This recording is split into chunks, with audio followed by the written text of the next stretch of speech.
Okay, तो चलो दोबारा हम लोग स्टार्ट करते हैं। यानी आज के जो नेक्स्ट वीडियो, ये वीडियो है, इस वीडियो में हम लोग फिर से जो फर्स्ट वाला चैप्टर है, विद्युत आवेश वाला जो चैप्टर है, इलेक्ट्रोस्टैटिक जिसको कहते हैं, विद्युत आवेश तथा क्षेत्र, उसका सेकंड लेक्चर, राइट। और आज हम लोग आवेश के बारे में पढ़ेंगे। आवेश क्या है, आवेश कंजर्वेशन क्या है, और कल हम लोगों ने उसकी हिस्ट्री के बारे में पढ़ा कि कैसे वो चीज़ें डेवलप हुई। ठीक है, तो जैसे बात किया जाए ये कि ये आवेश पे जो जितने सारे एक्सपेरिमेंट थे, जो भी चीज़ें थी, वो हम लोगों ने सब पढ़ लिया था। ठीक है, और आज का जो हमारा काम है, आज का काम है कि हमें समझना कि आवेश क्या है और आवेश का जो मीनिंग है, क्या मतलब देता है आवेश। ठीक है, अब जैसे कि मैं बताऊं, हमारा जो आज का जो कल हम लोगों ने हिस्ट्री पढ़ा था, इलेक्ट्रोस्टैटिक जिसको हम कहते हैं, इलेक्ट्रोस्टैटिक। जैसे कि जो हमारा फर्स्ट चैप्टर है आवेश,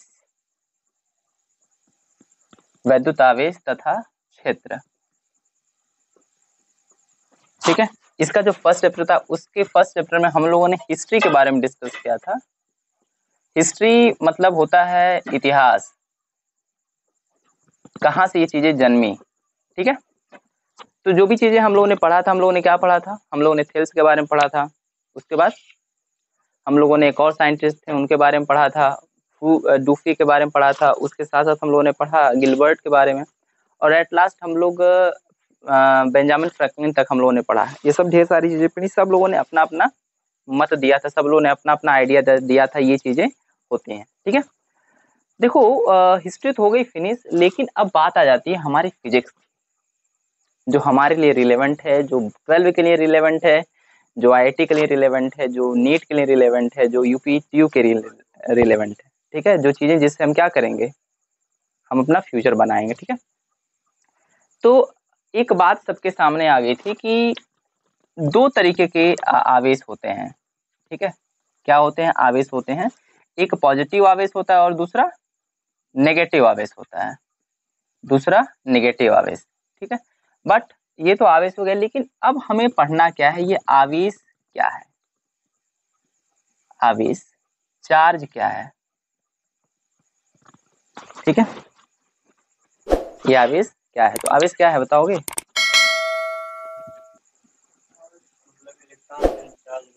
नहीं, इलेक्ट्रॉन पे जो चार्ज है उसको आवेश कहेंगे। आवेश क्या है, देखो मैं बता दूं, नहीं सुनो ध्यान से, मैं सुन लो ध्यान से, जो मैं बोल रहा हूँ उसको ध्यान से सुनो। देखो आवेश जो होता है ना, आवेश एक्चुअल में आवेश का कोई एग्जैक्ट डेफिनेशन नहीं है। जैसे कि मैं बताऊं, आवेश जैसे जो चार्ज है, इतनी बड़ी चीजें हैं, सारा का सारा 12 का जो फिजिक्स है, इलेक्ट्रोस्टैटिक है, सब उसी पे डिपेंड करता है। समझ रहे हो कि नहीं, सब कुछ उसी पे डिपेंड करता है। बट अगर कह दिया जाए कोई आवेश का एग्जैक्ट डेफिनेशन दे दीजिए, जैसे कि बहुत ढेर सारी चीजें हैं ऐसे, टाइम, मास, जैसे समय हो गया, द्रव्यमान हो गया। ठीक है, इन सब का कोई एग्जैक्ट डेफिनेशन नहीं है। ठीक है, आवेश हो गया, आवेश का भी कोई एग्जैक्ट डेफिनेशन नहीं है। बट हम एक बात बता दें, आवेश के बारे में इतना कुछ जानते हैं हम लोग, इतना जानते हैं, इतना जानते हैं, बहुत ज्यादा, बहुत ज्यादा।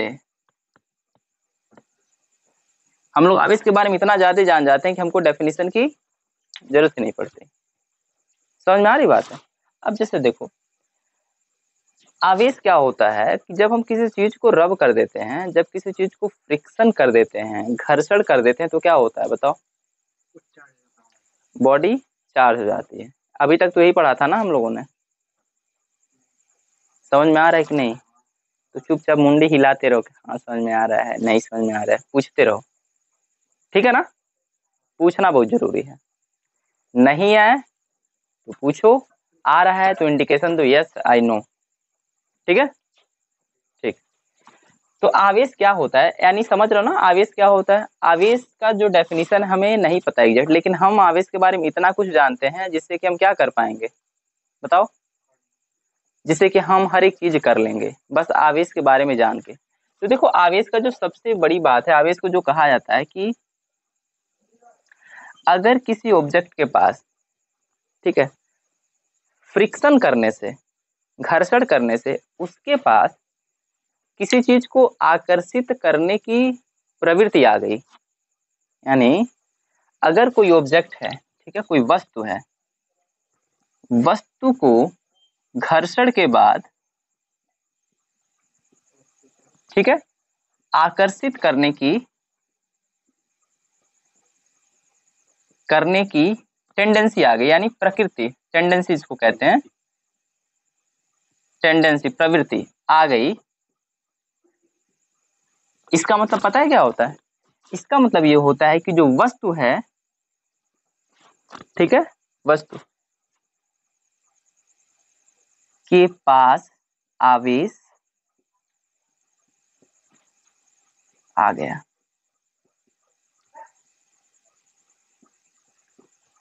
दैट मीन्स, इसका मतलब क्या होता है? इसका मतलब ये होता है कि ऑब्जेक्ट क्या हो गया? चार्ज हो गया। यानी ऑब्जेक्ट के पास क्या आ गया? आवेश आ गया। यानी कोई चीज के पास विद्युतमय यानी इलेक्ट्रीफाई होने की प्रवृत्ति होती है। हमारी तरफ देखो, तुम फोन में मत देखो, रिकॉर्डिंग जो हो रहा है वहां मत देखो, इधर देखो, ठीक है। यानी अगर कोई ऑब्जेक्ट है, अगर उसको इलेक्ट्रीफाई कर दिया गया, यानी उसके पास अट्रैक्टिव प्रॉपर्टी आ गई फ्रिक्शन से या किसी भी चीज से, तो उसका क्या मतलब हुआ? वो चार्ज हो गया, ठीक है। यानी चार्ज को तुम नॉर्मली कह सकते हो कि चार्ज के आने से, चार्ज कोई ऐसा चीज होता है जिसके आने से क्या होता है बताओ? कोई ऑब्जेक्ट क्या करता है? आकर्षित करने की प्रवृत्ति आ जाती है। आवेश का मोटी मोटा यही मतलब होता है, ठीक है। समझ में आ गई बातें? चार्ज क्या है? तो चार्ज क्या है बताओ? चार्ज को क्या कहा जाएगा? चार्ज का देखो कोई एग्जैक्ट डेफिनेशन है, लेकिन चार्ज का क्या मतलब है कि अगर कोई बॉडी चार्ज हो गई, इसका मतलब उसके बाद, हाँ बताओ बताओ बताओ, चलो बताओ, ये इसका डेफिनेशन है, आप लोग भी अच्छे से देख लेंगे, बोलो। हम्म, आकर्षण के लिए क्षमता। हाँ, यानी किसी ऑब्जेक्ट को वो आकर्षित करना स्टार्ट कर दे रहा है, ठीक है। तो वो क्यों अट्रैक्ट करने लग रहा है? क्योंकि उसके ऊपर आवेश आ गया। आवेश का मतलब बस यही समझो, ठीक है ना। Charge the things by which any object attract to any other object, right. आवेश का मतलब यही है। देखो अगर कहा जाए आवेश के बारे में, तो हम लोग बताएं तुम्हें आवेश के लिए, आवेश जिसको कहा जाता है चार्ज, ठीक है। तुम आवेश जानते हो दो तरीके के होते हैं, कौन कौन आवेश होते हैं? पॉजिटिव आवेश और नेगेटिव आवेश, यानी positive charge and negative charge. अच्छा, एक बात और, ठीक है, क्या हुआ?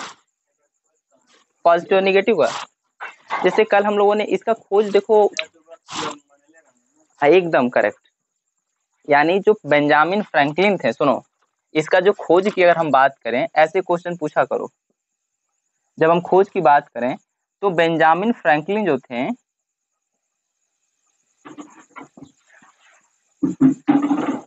क्या कहा था? बेंजामिन फ्रैंकलिन ने कहा था कि जो ग्लास रॉड है उस पे क्या आ गया? पॉजिटिव, और जो अंबर उस पे क्या आ गया? नेगेटिव। इन्होंने माना था, इन्होंने मान लिया था, ठीक है। ये तो समझ में आ रहा है। चलो, इन्होंने बस मान लिया था। अब क्या होता है, अगर एक टॉपिक, अगर तुम नेक्स्ट टॉपिक देखोगे तो देखोगे तुम उसमें कि कोई ऑब्जेक्ट है, ठीक है। इसी में आगे जब तुम पढ़ोगे तो उसमें एक आता है, क्या टॉपिक है उसका? इलेक्ट्रॉनिक थियरी, इलेक्ट्रॉनिक थियरी यानी परमाणु सिद्धांत, परमाणु सिद्धांत। 1600 की बात, मतलब ये 1773 की बात है, 1750 की। तो डाल्टन ने जब थियरी दी थी तो हो गई रही होगी, ठीक है ना। सिद्धांत देख दिया जाएगा अभी, सिद्धांत, सिद्धांत, ठीक है। एटॉमिक इलेक्ट्रॉनिक प्रिंसिपल जो होता है, जैसे कि एटॉमिक थ्योरी कहते हैं, इलेक्ट्रॉनिक मतलब एटॉमिक भी होता है, ये एटॉमिक प्रिंसिपल, एटॉमिक थ्योरी, परमाणु सिद्धांत, इलेक्ट्रॉनिक सिद्धांत, जो भी इसको कहो। अच्छा सुनो, हमने क्या मान लिया था, पॉजिटिव नेगेटिव मान लिया था, ये तो बातें क्लियर हो गई। ठीक, ये परमाणु सिद्धांत क्या कहता है, देखो यहीं से हमारा चीज सब कुछ, ये जो माना वाला चीज था, ये सारा का सारा एजम्पशन जो था, एजम्पशन जो भी था, यानी जो भी माना हुआ चीज था वो सब किस में कन्वर्ट हो जाता है, सब का सब हमारा एकदम वेल इस्टेब्लिश्ड नॉलेज के ऊपर डिपेंड हो जाता है, यानी सारा का सारा एक्सपेरिमेंटल बेस्ड नॉलेज पे डिपेंड कर जाता है। अच्छा, क्या था इलेक्ट्रॉनिक थियरी या एटॉमिक थियरी, बताओ।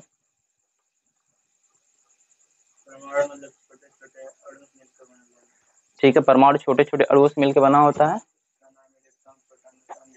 नहीं परमाणु नहीं, अणु छोटे छोटे परमाणु से मिलकर बना होता है, ठीक है, एटम। तुमने पढ़ा होगा कि अगर कोई ऑब्जेक्ट है, कोई वस्तु है, तो वस्तु किससे मिलकर बना होता है, वस्तु का एक छोटा सा पार्ट होता है मॉलिक्यूल, ठीक है, इसको कहते हैं अणु।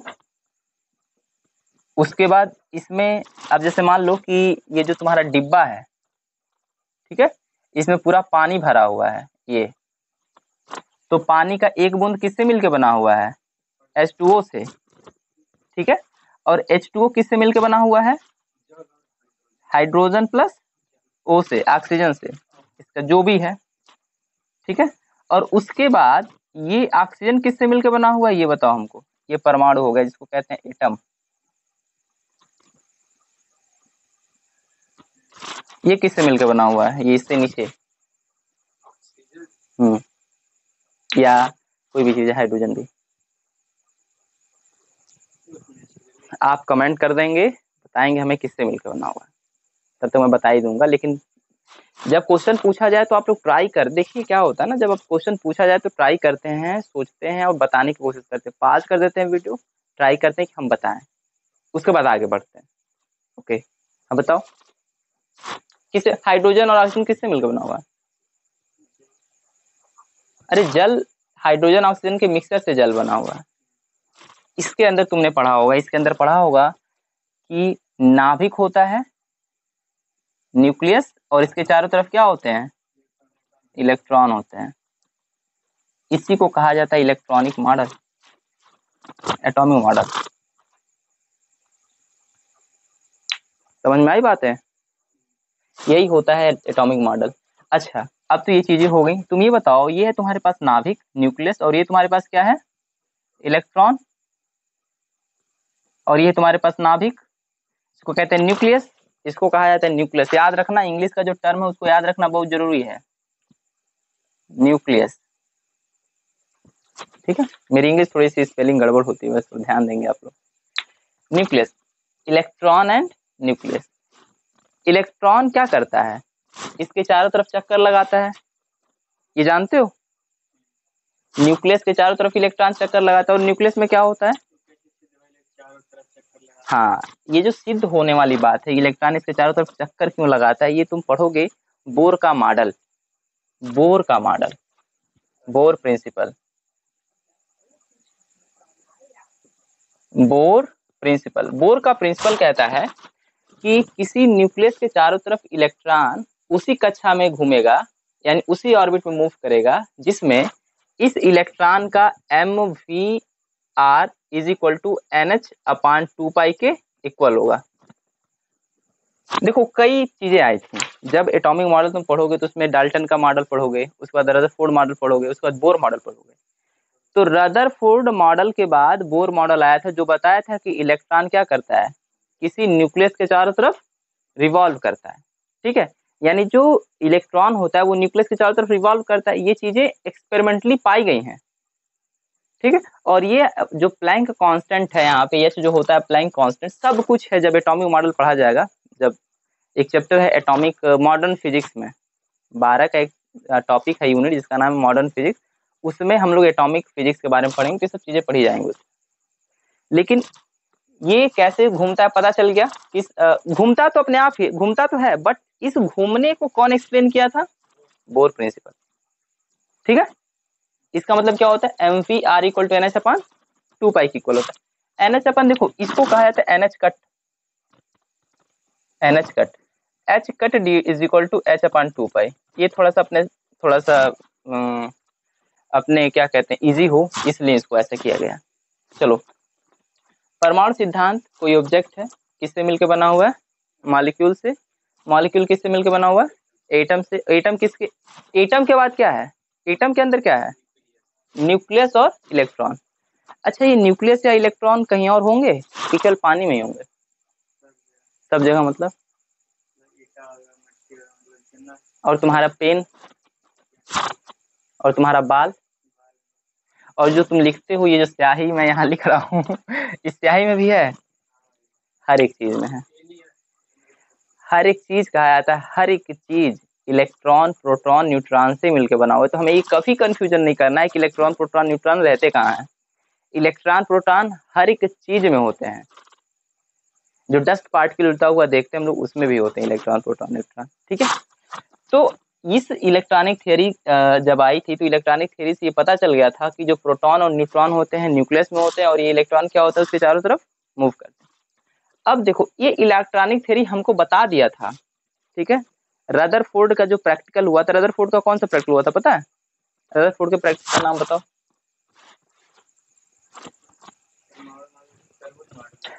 गधे कहीं के, तरबूज मॉडल है उनकर। ये पढ़ ले बाटा, तरबूज मॉडल है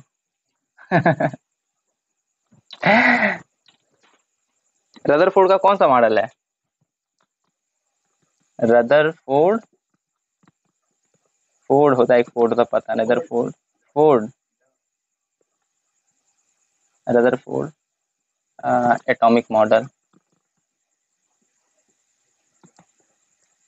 model Rutherford Rutherford atomic model, इसको कहते हैं अल्फा रे स्कैटरिंग। हाँ सुनो, alpha ray scattering principle, scattering experiment,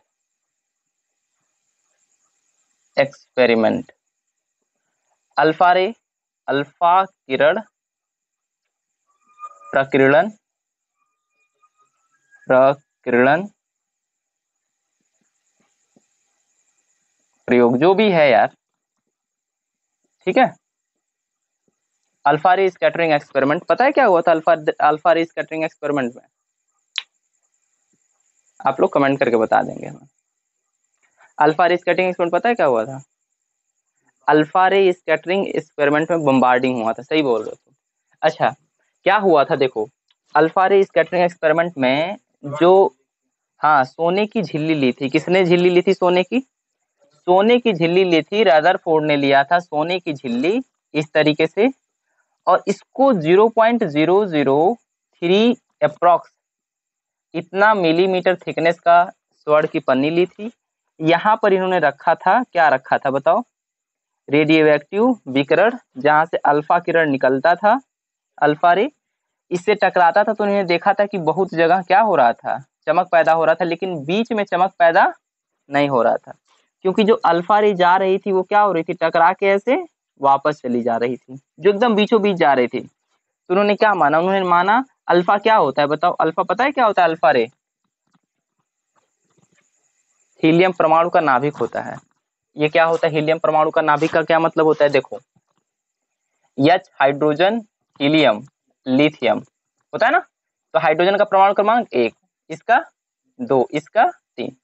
अच्छा, इसका पता है पूरा क्या लिखते हैं? 2He4 लिखा जाता है। अब देखो, इसका क्या मतलब? इसका मतलब है कि इसका जो है 2, ये बताता है प्रोटॉन, क्या बताता है? प्रोटॉन। और नंबर ऑफ इलेक्ट्रॉन भी बताता है। न्यूट्रल स्टेट क्या होता है? समझ रहे हो कि नहीं जो मैं बोल रहा हूँ? ठीक है, इसका बताओ, न्यूट्रल स्टेट क्या होता है? न्यूट्रल स्टेट, न्यूट्रल स्टेट मतलब होता है, न्यूट्रल स्टेट को क्या कहते हैं?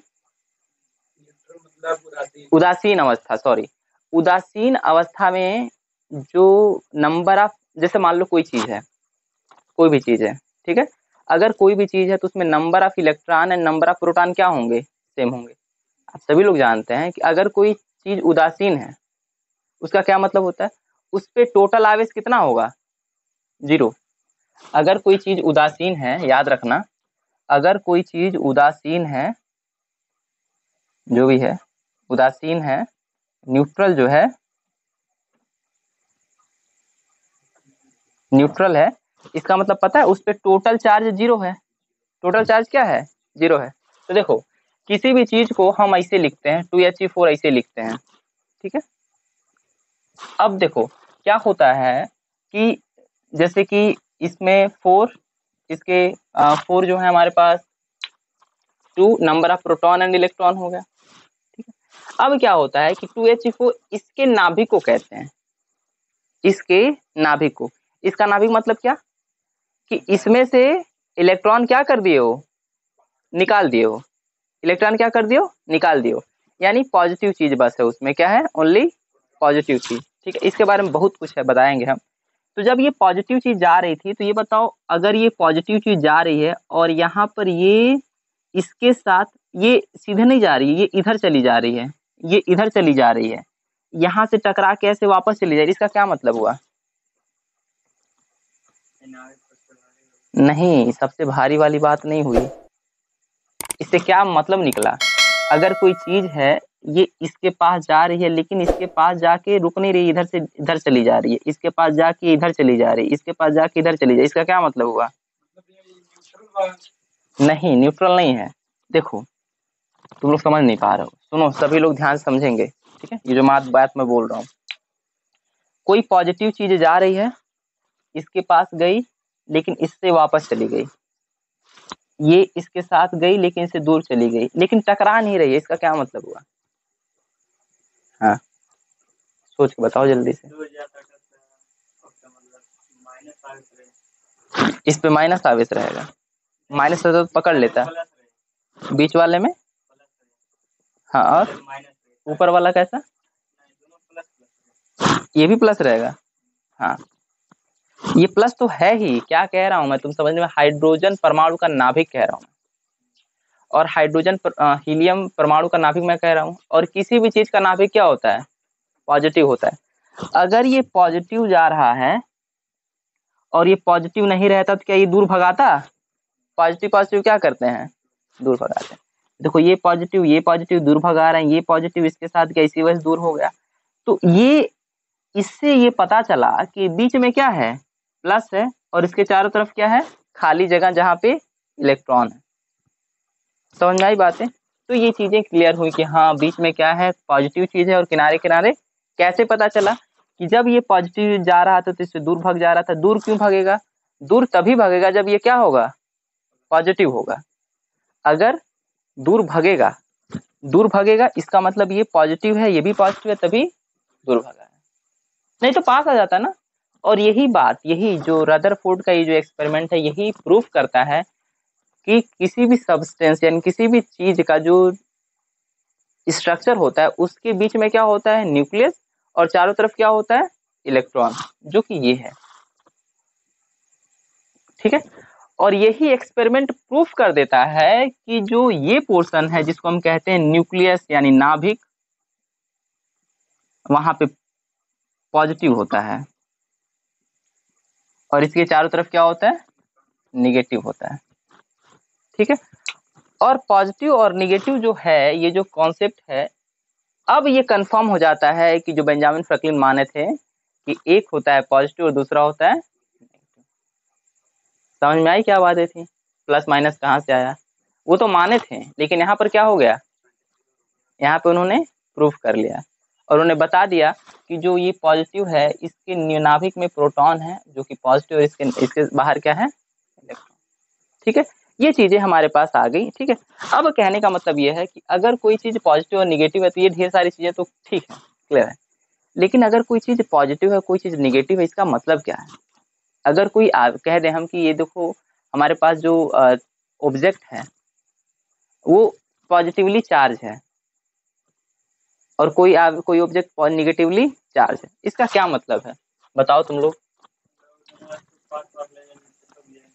अब वो तो सही है, अट्रैक्शन होगा, रिपल्सन होगा, यानी दोनों चपक जाई हैं, दोनों दूर चल जाई हैं, और क्या हुई, ये तो अलग बात हो गया, ये तो पहले से तुम जानते हो।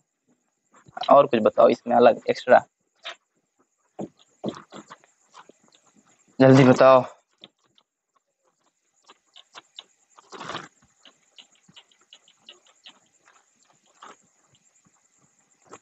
आवेश के बारे में नहीं, हम केवल यही समझ पाएंगे आज लगता है। चलो अच्छा क्वेश्चन पूछे तुम, बताओ। कोई चीज हम कह दें कि ये जो वस्तु मैं बना रहा हूं यहाँ पे, ये वस्तु पॉजिटिव चार्ज है, इसके पास पॉजिटिव चार्ज है, मतलब आवेश जो है इसके पास क्या है, धनात्मक आवेश है। और हम कहें ये जो वस्तु है ये ऋणात्मक आवेश है, नेगेटिव चार्ज है।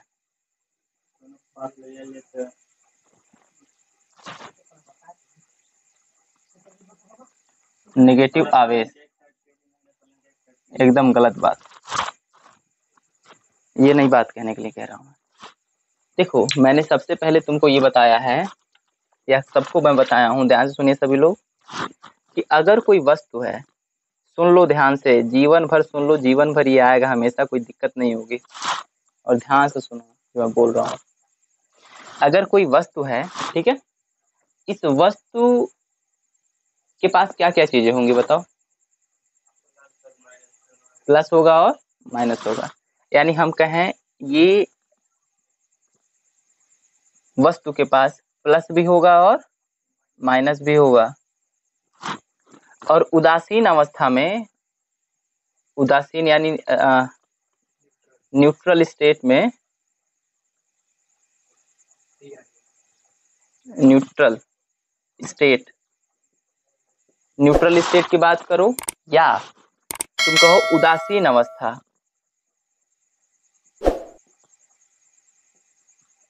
उदासीन अवस्था में अगर इसके पास 5 ऋणात्मक, देखो मैं यहाँ समझाने के लिए 5 ऋणात्मक कह रहा हूँ, इस 5 ऋणात्मक का मतलब कुछ और भी हो सकता है, बट आप समझेंगे कि मेरे कहने का, मेरा इंटेंशन क्या है, मेरे कहने का मतलब क्या है।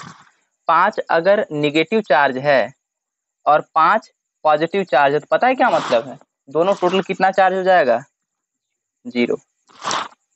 चार्ज तो है बट 0 है, मतलब दोनों क्या है, न्यूट्रल हैं और 0 हो गए। समझ में आ रही बात है, समझ में आ रही बात है। यानी उदासीन अवस्था में नंबर ऑफ प्लस और नंबर ऑफ इलेक्ट्रॉन क्या होते हैं, बराबर होते हैं। समझ में आ गई बात है, ठीक है। अब देखो ये बताओ, इसमें पॉजिटिव कौन होगा, निगेटिव कौन होगा, क्या हमने पढ़ा, देखो पॉजिटिव क्या होते हैं, जो नाभिक में होते हैं। नाभिक में कौन होते हैं, प्रोटॉन भी होते हैं, न्यूट्रॉन होते हैं। प्रोटॉन तो न्यूट्रल होते हैं और प्रोटॉन पॉजिटिव होते हैं, मतलब नाभिक में जो होता है वो क्या होता है, पॉजिटिव, वो क्या होता है, प्रोटॉन होता है। यानी जो नाभिक होता है, नाभिक में प्रोटॉन होता है और वही पॉजिटिव होता है, प्रोटॉन। और निगेटिव कौन होता है, इलेक्ट्रॉन क्या होता है, निगेटिव होता है। ये तो कंफर्म हो गया। न्यूट्रॉन नाभिक में ही होता है लेकिन ये न्यूट्रल होता है, उदासीन होला, ओपे कोनो चार्ज और कुछ होला नहीं। जैसे कहने का सेंस ये है कि कोई ऑब्जेक्ट है, अगर कोई भी वस्तु है, कोनो भी वस्तु मान ला, ओपे नंबर ऑफ इलेक्ट्रॉन और प्रोटॉन सेम रही, नंबर ऑफ इलेक्ट्रॉन प्रोटॉन नहीं, प्लस और माइनस चार्ज का सेम रही, जैसे वो न्यूट्रल हो जाएगा। न्यूट्रल हो गया, समझ में आ गई बात है। न्यूट्रल होने के बाद क्या होगा, न्यूट्रल, और हम ये जानते हैं कि प्लस है तो प्लस किसके वजह से, प्रोटॉन की वजह से है, और निगेटिव है तो किसकी वजह से, इलेक्ट्रॉन की वजह से। न्यूट्रल का मतलब न्यूट्रल है, उसका कोई चार्ज नहीं है। यानी अगर कोई चीज उदासीन है, इसका क्या मतलब है, उस पर जितना पॉजिटिव चार्ज बा उतना निगेटिव चार्ज बा। समझ में आई बात, ठीक है। और किसी भी चार्ज का जो बेसिक होता है, मतलब सबसे कम से कम चार्ज जो होता है, उसको लिखा जाता है ई से, और इसकी वैल्यू होती है 1.6 इंटू 10⁻19 कूलाम। ये भी मैं बताने वाला हूँ, मैं बताऊंगा, ठीक है, इतना होता है। अब सुनो ध्यान से, अब जैसे मान लो मैं तुम लोगों से कहूं, वो ई की वैल्यू होती है, माइनस हम जब माइनस ई कहेंगे तब होगा, कुछ छोड़ो बाद में, अभी सुनो।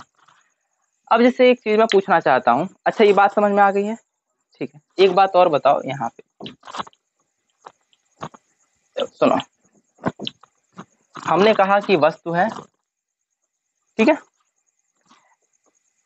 जो न्यूक्लियस होता है वो क्या होता है, न्यूक्लियस जो होता है ना, न्यूक्लियस बहुत ही बंधा होता है, तेजी से बंधा होता है, बहुत सॉलिड तरीके से बंधा होता है। हमको प्रोटॉन निकालना बहुत मुश्किल होता है, हम प्रोटॉन को निकाल नहीं पाएंगे। जितना इजीली आसानी से इलेक्ट्रॉन को निकाल पाते हैं ना, उतना इजीली हम प्रोटॉन को नहीं निकाल पाएंगे। प्रोटॉन को निकालने के लिए हमें न्यूक्लियर फ्यूजन कराना पड़ेगा, मतलब नाभिकीय विखंडन करना पड़ेगा, जिसको कहते हैं फ्यूजन। अब जैसे इस तरीके से हमने इसको रब किया, ठीक है, इसका मतलब पता है क्या हो, हमने इसको रब किया, इसका मतलब हमने इसको चार्ज कर दिया, इसका मतलब ये इलेक्ट्रॉन निकल गया इसका, या इलेक्ट्रॉन इस पे आ गया, प्रोटॉन नहीं निकला। प्रोटॉन को निकालना मतलब बहुत ही बड़ा काम होता है। प्रोटॉन को हम ट्रांसफर नहीं कर पाते हैं, हम ट्रांसफर मतलब एक जगह से दूसरी जगह नहीं भेज पाते हैं, ठीक है। प्रोटॉन ट्रांसफर नहीं कर पाते हम लोग एट ऑल। अब सुनो, अगर ये ऑब्जेक्ट है, इसके पास सारा का सारा पॉजिटिव चार्ज और सारा का सारा निगेटिव चार्ज है, कहीं तो होगा। यहाँ क्या होगा, कौन सा चार्ज होगा, यहाँ पे पॉजिटिव चार्ज, यहाँ पे नेगेटिव चार्ज। ये उदासीन है, ये क्या है, उदासीन है। ये बताओ, यहाँ पे सारा पॉजिटिव चार्ज है, यहाँ पे सारा निगेटिव चार्ज है, और दोनों क्या है, इक्वल है, तभी तो उदासीन है। अच्छा, हमने इसको रगड़ दिया तो क्या निकलेगा, प्लस तो नहीं निकलेगा ना, बहुत बढ़िया, गुड। अब सुनो ध्यान से जो मैं बात बोल रहा हूँ, यही बात समझनी तुम लोग को, जो मैं बोला अब सुन लो। अब देखो, हम मान लें कि इसके पास 5 प्लस चार्ज है, ठीक है।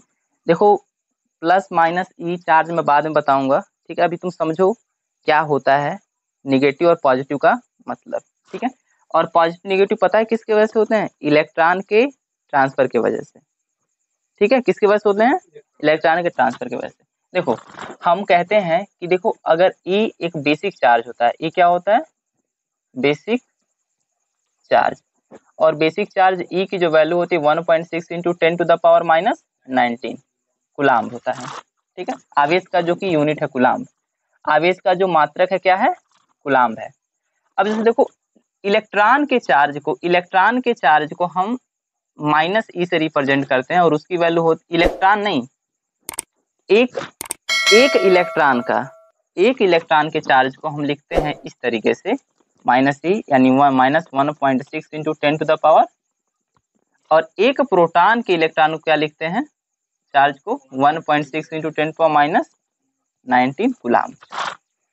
यानी ई कुछ अलग, ई देखो अलग चीज है ना। ई को ये लिखा जाता है, लेकिन अगर निगेटिव इलेक्ट्रॉन होगा तो इसको ऐसे लिखेंगे और इसकी वैल्यू इतनी होती है, और प्रोटॉन को लिखेंगे पी और इसकी वैल्यू इतनी होती है प्लस में। हमने कहा इसके पास 5 इलेक्ट्रॉन है, 5 प्रोटॉन है, ऐसे लिख सकते हैं नहीं, जैसे कहने का मतलब पॉजिटिव बना दिया, 5 प्रोटॉन इस तरह लिख सकते हैं। अगर हमने इसको पी रिप्रेजेंट किया तो प्लस के साथ, प्लस चार्ज, बोलो नहीं, जैसे कहने का मतलब ये है। अच्छा ये बताओ, हम ये क्या कह रहे हैं, एक प्रोटॉन के चार्ज को हम इस तरीके से लिख सकते हैं कि नहीं, और अगर हमने कह दिया 5 पॉजिटिव चार्ज, 5 प्रोटॉन, मतलब 5 ई लिख रहे हैं हम, क्या दिक्कत है। अगर हमने 5 ई माइनस लिखते तब ना प्रॉब्लम होता। मैं तुमसे कह रहा हूँ कि जो बेसिक चार्ज है उसको लिखा जाता है ई, इलेक्ट्रॉन के चार्ज को लिखते हैं ऐसे, प्रोटॉन के चार्ज को तुम ऐसे भी लिख सकते हो, ऐसे भी लिख सकते हो, अब कोई दिक्कत नहीं, ठीक है। इसके पास 5 इलेक्ट्रॉन मतलब 5 पॉजिटिव चार्ज है। न्यूट्रल होने के लिए, उदासीन होने के लिए क्या चाहिए इसे, 5 निगेटिव चाहिए, ठीक है।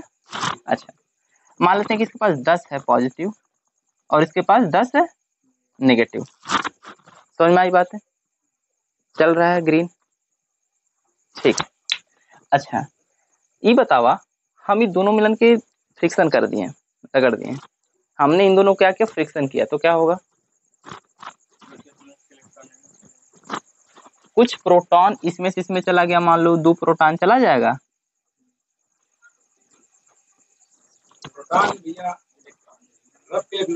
प्रोटॉन रब करने पे नहीं जाएगा, हाँ इलेक्ट्रॉन ट्रांसफर होगा, क्या होगा, वेरी गुड, यानी ट्रांसफर क्या होगा, इलेक्ट्रॉन। अच्छा ये बताओ इस पे अभी कितना चार्ज है, टोटल कितना चार्ज है, 0 चार्ज है।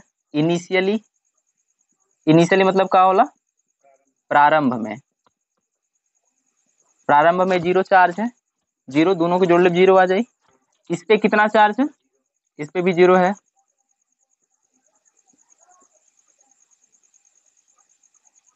प्रारंभ में दोनों में चार्ज 0 है।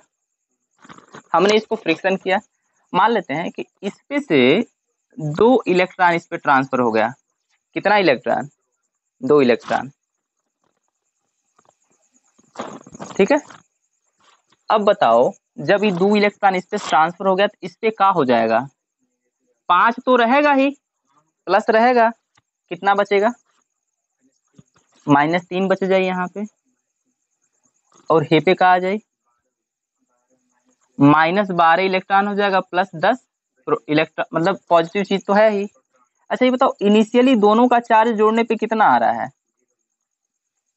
0 आ रहा है कि नहीं, इसका टोटल चार्ज, इसका टोटल चार्ज जोड़ो कितना आ रहा है, 0।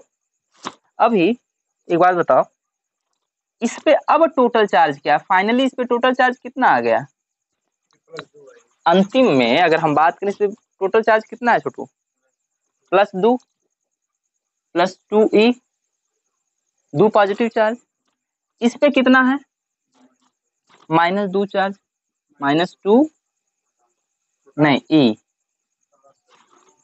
ठीक है।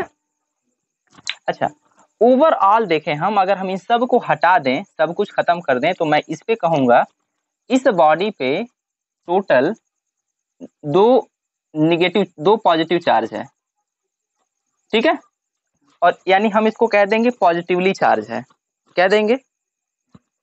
और इस पे अगर हम फाइनली देखें तो क्या है, इस पे 2 नेगेटिवली चार्ज है, यानी ये हम इसको कह देंगे कि ये नेगेटिवली चार्ज है, और ये मतलब अगर कोई बॉडी, यानी देखो इसके पास +2 इलेक्ट्रॉन आ गया, इसके पास -2, अच्छा अब जोड़ो इन दोनों को, इसको जोड़ो, 0 हो जाएगा। देखो पहले भी टोटल चार्ज 0 था, तब दोनों मिला के दोनों का चार्ज 0 था, इन दोनों को मिला के दोनों का चार्ज 0 है, मतलब चार्ज को न तो क्रिएट किया जा सकता है ना ही खत्म किया जा सकता है, केवल क्या किया जा सकता है, ट्रांसफर किया जा सकता है। इसी को कहते हैं कंजर्वेशन ऑफ चार्ज, क्या कहते हैं, कंजर्वेशन ऑफ चार्ज। अच्छा ये बॉडी पॉजिटिव है और ये बॉडी नेगेटिव है, तो पॉजिटिव है इसका क्या मतलब है, पॉजिटिव है तो इसका मतलब वो इलेक्ट्रॉन उसके पास कम है, उसना वो जितना उसके पास प्रोटॉन है ना उससे कम इलेक्ट्रॉन है, यानी उसके पास इलेक्ट्रॉन की कमी है। और जो निगेटिव है इसका मतलब क्या है, उसके पास इलेक्ट्रॉन ज्यादा है, एक्सेस में है। यानी हम इन सब चीजों से एक बात पे कंक्लूजन पे पहुंच गए, एक कंक्लूजन हम लोग पाएंगे, क्या कंक्लूजन पाएंगे, नहीं कंजर्वेशन ऑफ चार्ज तो पाएंगे ही, यानी हम लोग इस कंक्लूजन पे पहुंचेंगे कि पॉजिटिव का क्या मतलब है, पॉजिटिव चार्ज कोई ऑब्जेक्ट कोनो वस्तु जो बा वो पॉजिटिव चार्ज है, इसका मतलब ये है कि यहाँ इलेक्ट्रॉन की क्या है, इलेक्ट्रॉन की कमी है, ठीक है, समझ में, यानी इलेक्ट्रॉन अपना क्या कर दिया है, निकाल दिया। और अगर कोई ऑब्जेक्ट निगेटिव है, इसका क्या मतलब है, इलेक्ट्रॉन एक्सेस में है, यानी यहाँ पर इलेक्ट्रॉन क्या है, यहाँ पर इलेक्ट्रॉन ज्यादा है, यानी एक्सेस में है, ठीक है, नहीं प्रोटॉन जितना था उतना ये, लेकिन इलेक्ट्रॉन कहीं से आ गया है, ठीक है। तो अगर कोई ऑब्जेक्ट पॉजिटिवली चार्ज है, निगेटिवली चार्ज है, इसका क्या मतलब हमें समझ में आ गया, क्यों ट्रांसफर होता है, ये सब चीजें समझ में आ गई, ठीक है। इलेक्ट्रॉन और प्रोटॉन न्यूक्लियस में होता है, ये सारी चीजें हम लोग कंफर्म कर लें, ठीक है। देखो हमने बस आज पढ़ा आवेश के बारे में, और कोई बॉडी पॉजिटिव और चार्ज, पॉजिटिव और निगेटिव होती है, इसके बारे में पढ़ा। कल हम पढ़ेंगे आवेश के प्रकृति के, मतलब आवेश के गुण के बारे में, ठीक है, प्रॉपर्टी ऑफ इलेक्ट्रिक चार्ज, यानी प्रॉपर्टी ऑफ इलेक्ट्रिक चार्ज के बारे में पढ़ेंगे, ठीक है। तो फिर से मिलते हैं नेक्स्ट वीडियो में, ठीक है। तब तक के लिए आप लोग अच्छे से पढ़ें, ध्यान से पढ़ें, जो वीडियो पढ़ाया गया है समझ में नहीं आता तो कई बार देखें, चीजें सब कुछ क्लियर हो जाएंगी। Okay, thank you.